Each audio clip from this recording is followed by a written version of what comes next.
Bonjour et bienvenue sur Anatomie avec Abdoulaye. Cholécystite chronique. La paroi vésiculaire est épaissie et fibreuse. Il existe un infiltrat inflammatoire de la muqueuse et de la sous-muqueuse. À la longue, peuvent apparaître des modifications secondaires, calcification pariétale, vésicule porcelaine, mucocèle vésiculaire provoquée par une obstruction progressive du conduit cystique qui entraîne une résorption de la bile et la sécrétion de mucus par l'épithélium vésiculaire. Classique bile blanche. Elle est provoquée par l'action chronique des calculs sur la muqueuse. Elle se rencontre plus particulièrement chez la femme, mère de famille, ayant eu une ou plusieurs grossesses. Clinique. La douleur subcostale droite à irradiation scapulaire droite, assez comparable dans ses caractères à la colique hépatique. À l'intensité près, car elle est loin d'avoir la même violence, est souvent déclenchée par un repas gras, beurre, œufs, crème, chocolat ou encore par la menstruation. Périodicité mensuelle ou crise survenant à intervalles irréguliers, bien différentes par conséquent de la rythmicité de l'ulcère digestif, une crise tous les 3 à 6 mois. Durée de la crise, 2 à 3 jours, moins longue que la crise ulcéreuse.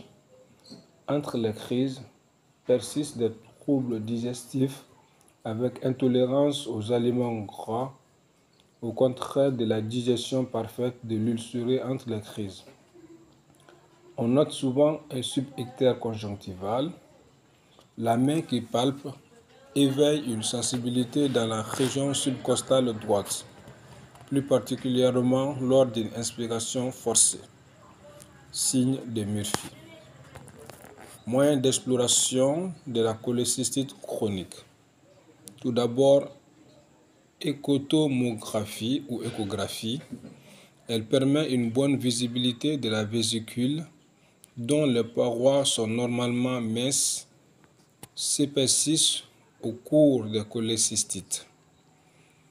Elle met en évidence les calculs à partir de 3 mm de diamètre, sous forme d'une structure dense très écho-réfléchissante, avec le plus souvent un cône d'ombre acoustique témoin de l'arrêt du faisceau ultrasonore.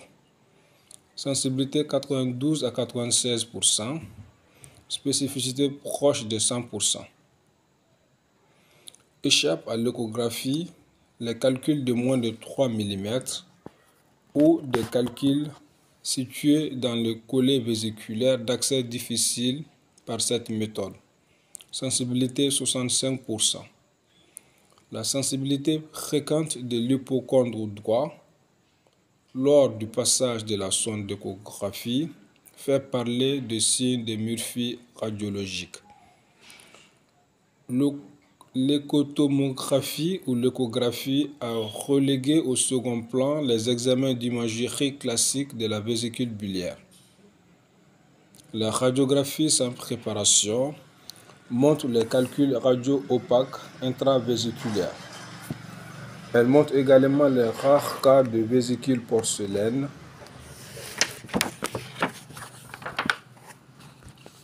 La cholécystographie orale est abandonnée. Il s'agissait de l'obtention d'une image vésiculaire 12 heures après absorption orale d'un produit radio-opaque. Cet examen permettait en outre d'étudier les possibilités de contraction de la vésicule après absorption d'un repas gras. La cholangographie veineuse ou biliographie est obtenue dans l'air qui suit l'injection intraveineuse d'un produit iodé. Elle opacifie la voie biliaire principale, y dessinant éventuellement un ou des calculs. Moins constamment la vésicule. La présence des nictères empêche l'opacification de la voie biliaire du fait de l'atteinte fonctionnelle hépatique qu'il entraîne. Elle est contre-indiquée en cas d'allergie à l'iode. Lorsque des malades ayant une symptomatologie évocatrice de lithiase vésiculaire ont eu des échographies transcutanées normales, on peut discuter l'indication d'une écho-endoscopie qui peut montrer des calculs de plus de 2 mm associés à un cône d'ombre postérieur, un slide vésiculaire, des images hyper-échogènes de diamètre inférieur à 2 mm et sans cône d'ombre postérieur.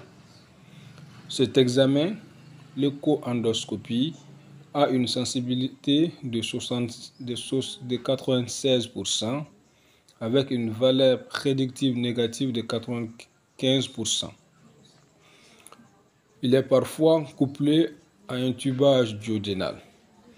Le tubage duodénal, qui n'est plus guère pratiqué au cours d'une écho-endoscopie, permet normalement de recueillir successivement 3 échantillons de bile: clair en provenance du cholédoque, foncé de provenance vésiculaire, après qu'une chasse vésiculaire ait été provoquée par absorption de sulfate de magnésie ou injection intraveineuse de céruléine. Clair hépatique. L'examen au microscope de la bile peut retrouver les cristaux de cholestérol évocateurs de lithiase. À très bientôt pour une nouvelle vidéo.